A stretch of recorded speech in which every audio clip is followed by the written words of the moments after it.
Hey, DA here. Welcome into the Two Daves and a Mike Shelby Golden Lions podcast, game review, whatever you want to call it. I guess we probably should have come up with a better name for it other than the spinoff of Two Daves and a Mike Shelby High School. It's just DA tonight by myself, although I could have gotten Amy Allen, mom of the pod, on here with me because she attended the game as well tonight. And I'll be honest with you, we left at halftime, listened to the second half on the radio as we were coming home. Final score in this one, Shelby, wait for it, 90, Highland Tech 0. First time in the history of Shelby High School football, the 15th winningest football team program in the United States of America, winningest program in North Carolina, 90 points on the board tonight. And y'all, I'm telling you, they played everybody. Don't tell me they ran up the score. They didn't run up the score. They got no business being in a conference with Highland Tech. They are in a conference with Highland Tech. They have been for 5 years now. This is the 5th year, the second realignment period that they have put Highland Tech in with Shelby and Burns, for that matter, because Burns will lay the wood to them whenever they play as well. It is sad. I hate it for the kids, not necessarily the Shelby kids, because they're out there having a good time scoring 90 points, but the Highland Tech kids, they should not have to play that game. And Shelby should not have to play that game at Highland Tech. It is a substandard field. It's got corners that drop off. It's actually only 97 yards, my understanding, on one end. It's only 97 yards. It's short on one end. The goalposts are not only below the grade of the field, they're lower than the regular grade of the field. They were crooked. They're in such a place on both ends that they don't want to kick extra points because they'll lose the footballs. So Shelby went for 2 tonight after every touchdown. And if you score 90 and you don't get the 2-point conversion every time, I don't know how many touchdowns that is, because I don't know how many failed 2-point conversions we had tonight. So, needless to say, coming off of Kings Mountain and Crest as two arch rivals in the county, two of the longest running rivalries, take out the COVID year because we didn't play Crest in the COVID year, but two of the longest running rivalries, and, hard fought in both cases, losses for Shelby. Tonight they get well with a 90-0 win over Highland Tech. They will play at West Lincoln next Friday night. West Lincoln was locked up in a 22-15 game with Bessemer City tonight. And Lincolnton was locked up in a 21-0 lead over Cherville tonight. Those are two of the 3 teams we added to the conference this year that were going to make things better. And now I'll say that and we'll lose to one of those or both of those or something crazy. But, oh, my goodness. So, needless to say, Shelby, a big winner tonight. The facility is ridiculous. The first time we were supposed to play Highland Tech in conference 5 years ago, 6 years ago, whatever it was, 5 years ago, we went and played them at Hunter Huss because they had facilities. They don't have they don't have enough visiting bleachers. The Shelby fans were spread out.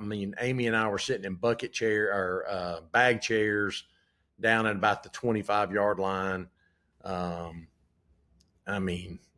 You can't see where the yard lines are.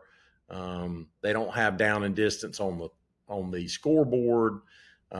Jeff Jones and Brent Pasco were calling the game for KTC tonight. They were situated in such a place they couldn't see the scoreboard at all. So the second half, even though it was a running clock from the get, they had no way of knowing how much time is left.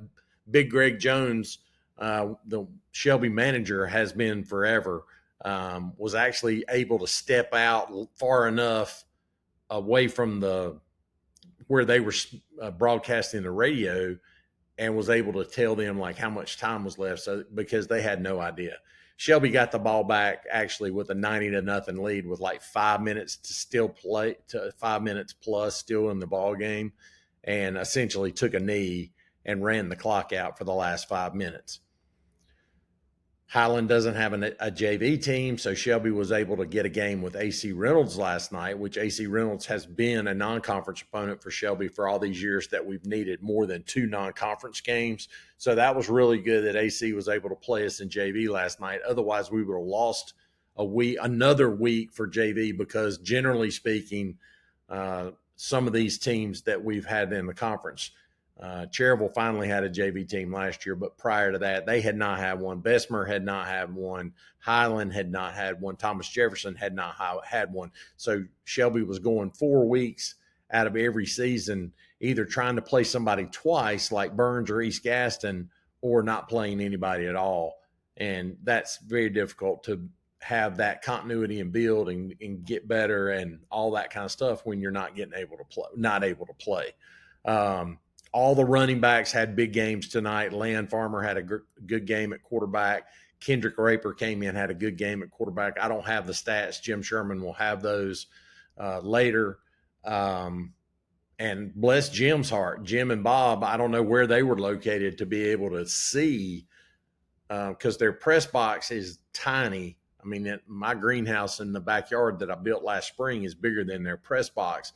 So there's not room there for the coaching staff or the statisticians or the radio people or anybody. So I'm not sure where they were located. I didn't see them, but hopefully they were in a position to where they can actually, we're able to keep the stats. If not, maybe they can get it off the cameras, because I'm sure they were videoing, and hopefully they were videoing from a decent vantage point other than sideline, because even sideline would not have been good. Say all that to say, Golden Lions improved to 1-2 on the season. And again, like I said, to go to West Lincoln next Friday night. So that's all. That's 7 minutes and 22 seconds.